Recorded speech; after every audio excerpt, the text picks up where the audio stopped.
What's going on, my people? It's your boy Smooth Blaze, and I would like to welcome you to Play Your Cards Right, Financial Literacy, Session 4, Part 4. Now, before we get into the important facts and important components of this video, please make sure you like, comment, and subscribe to my page. Also, click that notification bell and select all so you will not miss one video. Now, previously on last week, we talked about the importance of attacking debt with intensity, meaning in the game of spades, did we go over what we bid? Just understanding exactly how to see what we owe and how to get those things out of our lives. Now, this week, we'll go back to the game of spades, but we have to ensure one thing. Do not go over what we have bid. I repeat, do not go over what we have bid. Now, in a financial space, what this means is being consistent with your budget. Now, the best way to define consistency is acting or doing in the same way over time, especially to be fair or to be accurate. Now that we understand a little bit about the importance of consistency and what it means, I have a question to ask not only you but myself. Now that we have a plan for our budget, can we maintain this momentum? It's easy to start something, but can we continue to push throughout this year, even when times get rough? Now, what I discovered and did a little research on, that there are 15 ways to stay on track of a monthly budget. Now, make sure you take time, pause the video, whatever you need to do, get a pen and pad and write these down so that we will not forget as we go through this year.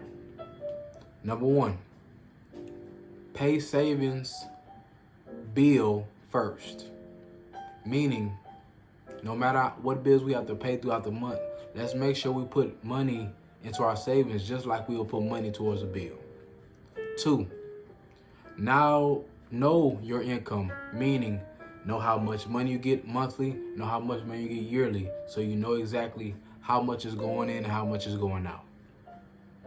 3, give yourself a weekly allowance, meaning just like you do if you have kids, you give them a partial amount that you're going to always give and always put into, so you will not overly spend on a monthly or weekly basis. Next, keep receipts and review them weekly, meaning that it's easy for us to swipe our cards and not worry about it.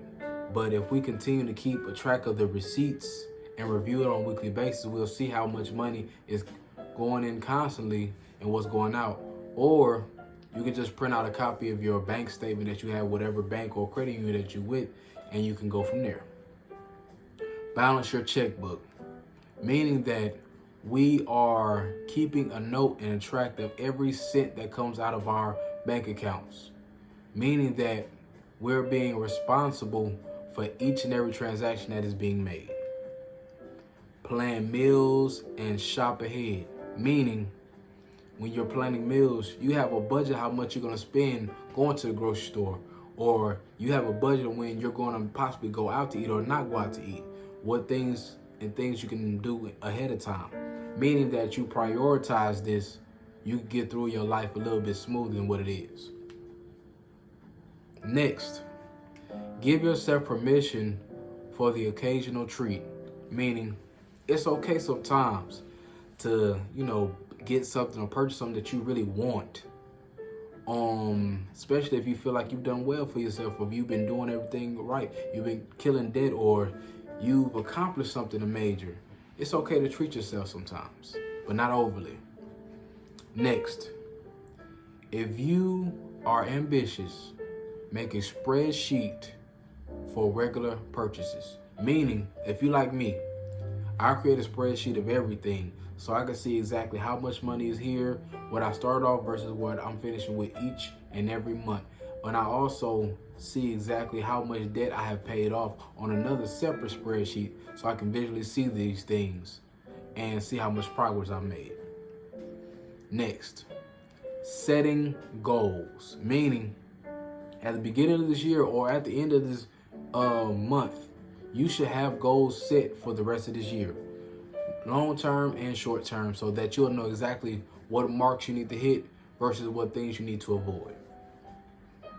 Next, get your tax withholding right, meaning that whoever you file your taxes with, if it's W-4, W-2, whatever it is, whatever forms you do, get all your paperwork together so you know exactly what you are doing as it relates to your taxes, so you can make sure that if you are getting a refund, or if you're not, or if you equaling it out perfectly, that's a good thing as well. Being able to have no money coming in or no money coming out as far as taxes, because that means the money balanced itself out. But as far as taxes, if you do get blessed with an opportunity to have a little bit more extra money from the government, make sure you put it in the right places. Next, build an emergency fund. We all know, especially during this time of COVID in 2020, we're going to have emergencies that's going to happen. There's going to be things that happen in our life that we cannot control. So it's best for us to create an emergency fund so that we can determine and we can use this money for those emergencies. And then if the emergency does come up, let's make sure we put the money back so that we can build it back up. Next, eliminate or reduce expensive vices. Meaning, let's say that you love shopping, or you love jewelry, or you love, buying J's, or whatever your preference is. Sometimes you have to reduce the amount of time or amount of money that you put towards certain things that you like in order to get results that you want. Next, identify necessary expenses and overestimate them. Meaning, look at what expenses that you have and figure out exactly what needs to be done to get completely rid of them. And once you put so much effort into getting rid of it, you'll see how much money you really have in the long run. Involve family. What that means when I say involve family is that sometimes you can have people in your family that have good guidance, good, instructions that will kind of assist you through this path. Or you can share your path with another person who may be going through a similar situation, and y'all can work on it as a unit.